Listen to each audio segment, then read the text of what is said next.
Lalu pertanyaannya begini, Kang Epul, Kang Hendra. Ketika lembaga survei yang ada itu lebih banyak merilis hasil survei pesanan dalam tanda kutip. Pertanyaannya adalah siapa kalau tadi misalkan ingin membangun brandnya Anies Baswedan ini? Ketika lembaga survei banyak dibeli, kasarnya begitu. Upaya-upaya apa yang harus dilakukan gitu? Kang Hendra dulu. Oh, saya dulu. Ya. Jadi survei ini 4 gulipat. Siapa yang dapat, siapa yang bayar. Iya, iya. Nah, kalau yang bayarnya rada besar ya, nanti tentu ada katrol. Iya. Katrolnya saya nggak mau ngomong secara detail ya, saya juga ada agak paham statistik ya. Jadi kalau konteks tokoh kita ini di survei hadir terus, bisa aja tokoh kita ini di survei yang lain tidak dihadirkan. Jadi misalnya contoh kecil di dalam tulisan saya adalah yang selalu diunggulkan oleh para lembaga survei, jika pemilu presiden hari ini dilakukan, maka yang keluar bukan siapa lagi kalau bukan tokoh kita. Nah, itu kadang-kadang disumputkan, kata bahasa Sunda. Kalau bahasa Indonesianya disembunyiin, atau bahasa sekarang tren hidden dulu deh. Nah, karena ini dulu yang dinaikin, katrol itu tadi. Nah, lalu bagaimana kejujurannya kalau lembaga survei sudah bisa di alas kuehnya, ditakar angkanya? Itu kembalikan kepada moralitasnya dia. Ya. Karena ada seorang tokoh bilang kalau misalnya berulang-ulang terus kebohongan diungkap, maka akan menjadi benar. Nah, maka di dalam Islam selalu bilang kan, berkata baiklah, jika tidak lebih baik diam. Nah, di toko ini yang dikatakan ya dia sampaikan seadanya. Jika dia diserang ya dia tidak melawan lagi, biarin aja. Karena orang yang menyerang dalam konteks sosmed itu biasanya ketika si tokoh yang diserang itu mereplay, wah dia akan gembira.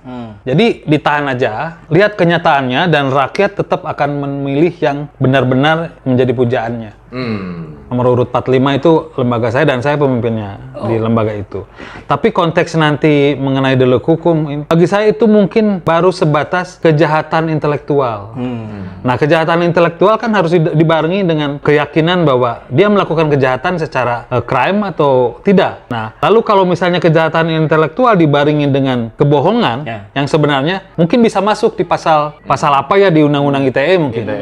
Karena kebohongan, ya karena kebohongan dia kan melakukan kebohongan lalu diekspos, dianggap aja bagian dari bukan setting, malah grand design untuk menciptakan bahwa ini loh tokoh penting, padahal itu bohong. Lalu kenyataan di lapangan sama sekali minus misalnya.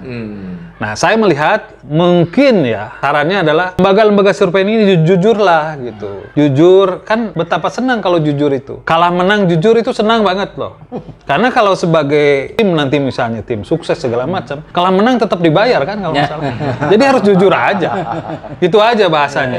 Kira-kira gitu. Dengan banyaknya hasil survei yang dirilis, yang tadi pesanan-pesanan, publik bagaimana harus memilih? Atau begini pertanyaan begini, tepatnya apakah publik akan lebih percaya ke situ, ataukah akan lebih percaya kepada tadi sebenarnya bangunan reputasi, brand reputation-nya tokoh kita ini, gitu? Ya, anatominya seperti ini. Publik itu akan dijejali tokoh-tokoh yang nanti akan bertarung di Pilpres, katakan 2024. Saya nggak tahu, prediksi saya mungkin ada 3 pasangan. Kalau misalnya presiden threshold-nya 0, ada 3 pasangan bahkan lebih. Tapi kalau tidak bisa juga ya berarti cuma 2 pasangan. Nah, itu 4L lagi, lu lagi gitu kan. Tapi konteksnya, publik ini ada 2 kemungkinan. Publik yang utuh, publik yang fanatik, dan publik yang ngambang. Nah, terjadi ketika masa kampanye, bahkan nanti terbukti, diyakinkan siapa tokoh yang sebenarnya di debat.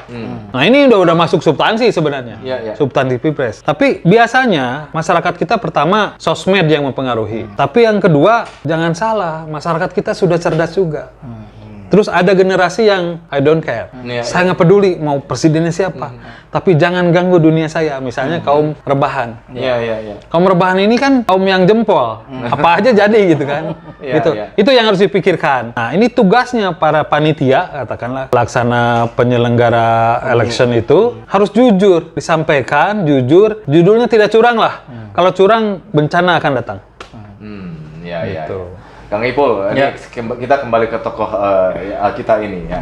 Dengan cara dia merespon gempuran-gempuran dengan bahasa-bahasa yang lebih tertata, ada aspek intelektualitas di situnya, kemudian juga dengan tenang gitu loh. Pertanyaannya dari perspektif psikologi nih Kang Ipul, karena Beliau basis kompetisi Iya, psikologi.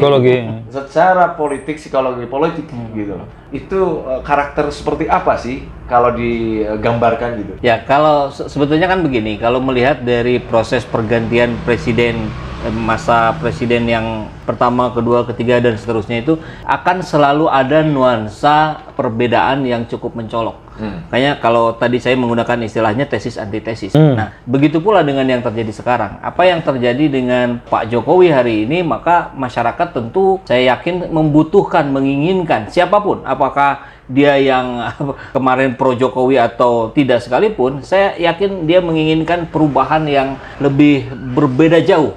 Nah, sosok Pak Anies Baswedan saya kira ini sosok yang paling tepat yang menggambarkan perbedaan itu. Kalau yang sebelumnya barangkali bicara harus pakai teks, yang ini tanpa teks. Kemudian narasinya juga yang satu terbatas, yang ini lebih meluas kemana-mana. Jadi yang sosok Pak Anies Baswedan menurut saya, terlepas dari saya sebagai salah satu relawan dari pemenangan Anies Baswedan, ini adalah harapan yang diinginkan oleh rakyat Indonesia. Ada keberbedaan yang cukup mencolok, tentu dengan perbedaan yang jauh lebih banyak positifnya. Ya. Nah, Kang Hendra, di Pusat Kajian Komunikasi dan Politik yang Kang Hendra pimpin ini, bagaimana Kang Hendra melihatnya dari bakal calon lah ya, presiden ini dari setiap masing-masing yang atau minimal dari mencalonkan diri lah ya, Gus Muhaimin, terus kemudian Erlangga Hartarto dan yang lainnya, masing-masing secara karakter bagaimana itu Kang Hendra melihatnya? Atau saya tambahin lagi nih, kira-kira yang terkuat nih ya, yang bakal menjadi pesaing Anies nih, siapa? Ya sebenarnya yang punya partai besar. Yang punya partai besar, nah itu kan ada di merah, ada di kuning gitu kan. Kalau merah sama kuning disatukan, saya nggak tahu ya siapa itu yang akan keluar. Lalu tokoh kita ini sebenarnya saya rasa kalau tadi Kang Saiful bilang bahwa presiden sebelumnya dengan teks atau tanpa teks, bahkan dengan selanjutnya harus bicara yang antitesa. Nah, saya melihat di tokoh kita ini fokus orangnya, fokus pada konteks masalah yang dibicarakan. Bukan hal yang malah mengkaburkan masalah. Misalnya contoh kecil lah, kalau ngomong seperti ini aktualitas faktualnya ada, lalu tidak bicara janji. Nah, itu yang penting tuh. Karena janji itu penting, meroket dan tidak meroket gitu kan masalahnya. Nah, kalau di toko kita kayaknya yang dijanjikan misalnya 0% untuk DP rumah terbukti. Lalu dijanjikan, mungkin saya nggak tahu, lupa juga janjinya. Bikin lapangan bola yang di situ janji pemilu atau janji pemilu itu di luar. Pilpres, malah di luar. Dan itu tiba-tiba dahsyat. Lalu ada pengkeliman, nggak apa-apa biarin aja. Tapi wujudnya nyata gitu. Lalu ada juga yang misalnya, tadi kan pertanyaan yang intinya adalah tokoh-tokohnya siapa kira-kira. Yang punya partai itu, yang kedua, yang pemimpin-pemimpin kepala daerah yang sangat pangseng tahu kan? Apa tuh? Sangat punya ambisi besar. Baik itu tokoh yang kepala daerah maupun sedang menjabat menteri. Dan tentu ada juga ketua partai misalnya. Punya ambisi-ambisi, mimpi-mimpi. Mimpi di siang bolong atau mimpi yang memang dia niat menyelamatkan diri dari sejumlah kasus misalnya. Itu kan nggak apa-apa. Itu majuin dulu. Tapi nanti buktikan siapa yang daftar di KPU gitu aja.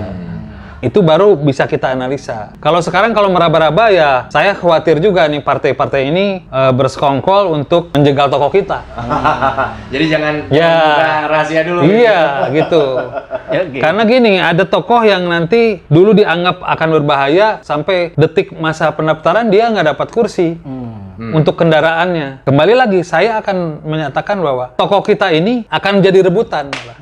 Oke. Jadi insya Allah, ya tadi saya antarkan, mungkin kendaraannya banyak nanti. Yang paling berminat siapa? Yang jelas ya, udah banyak sebenarnya. Dia pendiri Ormas.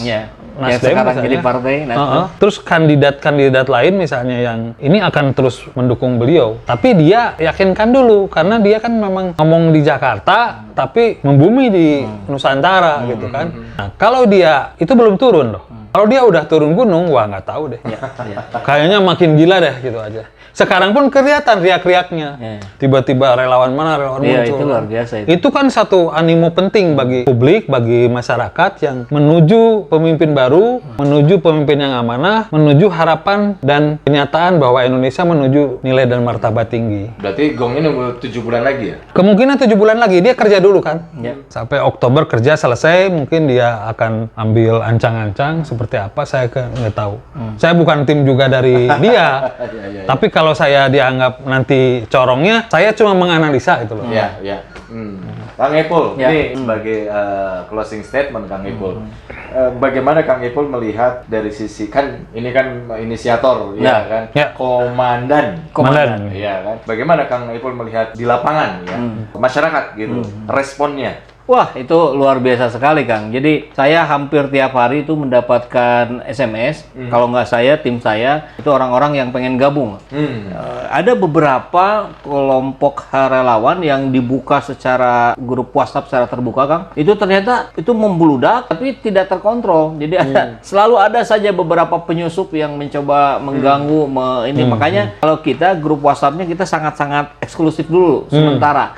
Kita menunggu sampai ada arahan berikutnya lah ya dari Pak Anies. Mungkin nanti setelah Oktober kan beliau sudah janji tuh dia mau turun ke berbagai daerah dan akan berkonsolidasi dengan relawan-relawan. Karena yang saya tahu itu tidak ada satupun relawan Anies Baswedan yang disetting oleh Pak Anies sendiri. Itu semua muncul secara inisiatif pribadi masing-masing, kelompok masing-masing, termasuk komandan. Jadi kalau ditanya sudah berapa kali berdiskusi misalkan atau diarahkan oleh Pak Anies, belum sekalipun. Bahkan ada rekan saya yang punya link langsung ke beliau, mengajak bertemu langsung, bahkan saudaranya gitu. Saya tolak gitu karena saya tahu apa yang disampaikan Pak Anies kemarin. Tunggu nanti Oktober gitu. Karena hari ini sampai Oktober nanti mau fokus dulu sebagai Gubernur Jakarta.